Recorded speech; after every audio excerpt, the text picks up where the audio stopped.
terra tinta tinta, con l'umano scritto in tala pelle, a velo sole dall'occhio di lancenti. Apertura straordinaria del Teatro Pirandello per la presentazione della nuova stagione. Sì, straordinaria perché come vedi le facce delle persone sono sorridenti e questa è la cosa più bella, la gente viene contenta, viene a scambiare qualche sorriso, qualche parere, a parlare di cultura, avere un posto dove, ho scritto qualche giorno fa, si può diventare anche della stessa materia dei sogni. E grande novità perché ce la stiamo mettendo tutta, come dico io il teatro vive, il Teatro Pirandello vive, anzi stravive, Gaetano Aronica un po' meno, per cui abbiate cura di me. Comunque Gaetano Aronica è una garanzia per questo Pirandello. Non lo so, io mi impegno, sì, penso di sì, io mi impegno, penso che al limite delle mie forze possa dare qualcosa a questa città, perché la amo, perché ci sono nato, sicuramente sì. Ci puoi anticipare qualche nome di grido? Guarda, te lo dico privatamente, se non lo dici a nessuno ti dico che abbiamo uno spettacolo straordinario che va solo in pochi teatri, che è l'ultima regia, forse lo spettacolo più bello degli ultimi 20 anni, dicono, regia di Luca Ronconi, Franco Branciaroli, in Medea, cioè lui che fa Medea, uno spettacolo della storia, tutto il mondo, cioè proprio fa una replica, poi abbiamo Raul Bova, abbiamo Chiara Francini, abbiamo Silvio Orlando, abbiamo Geppi Greiesi, Mariangela D'Abraccio, Elisabetta Pozzi, Sebastiano Monaco naturalmente, ci sono anch'io. Direttore, è prevista una serata in cartellone tale da richiamare il grosso pubblico?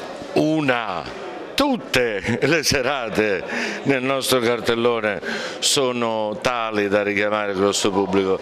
Abbiamo, non faccio per vantarmi, non è merito mio ma è merito del gruppo di lavoro, del sindaco che ci dà fiducia, del direttore generale Tirinocchi, del presidente Aronica e nel mio piccolo della mia persona. Abbiamo pensato a una stagione che non ha niente da invidiare al cartellone di un teatro romano o milanese, ci sono tutti i maggiori interpreti del teatro e della televisione e del cinema italiano.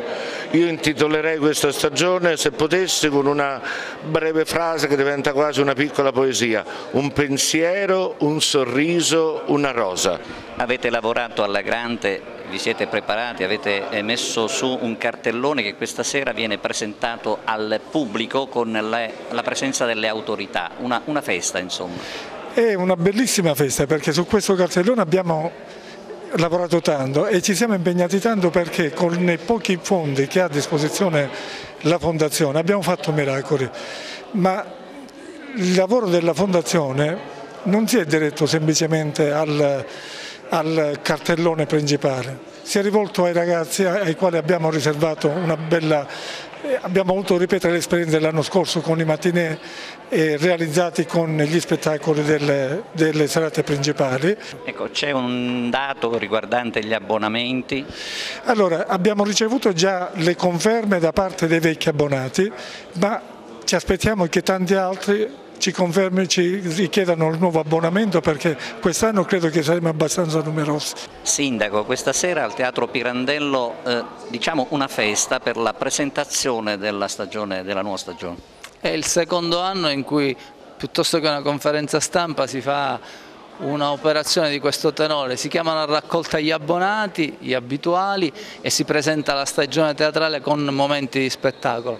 È un bel tempo per il Teatro Pirandello di Agrigento che finalmente allestisce non solo cartellone di grande importanza e cartelloni robusti, ma svolge un'attività culturale sul territorio, lo sentirete oggi nella presentazione e per di più credo di poterlo dire con una punta anche, se si vuole, di civetteria, cioè la prima volta nella storia del Teatro Pirandello che una produzione teatrale pirandelliana nasce nel Teatro Pirandello.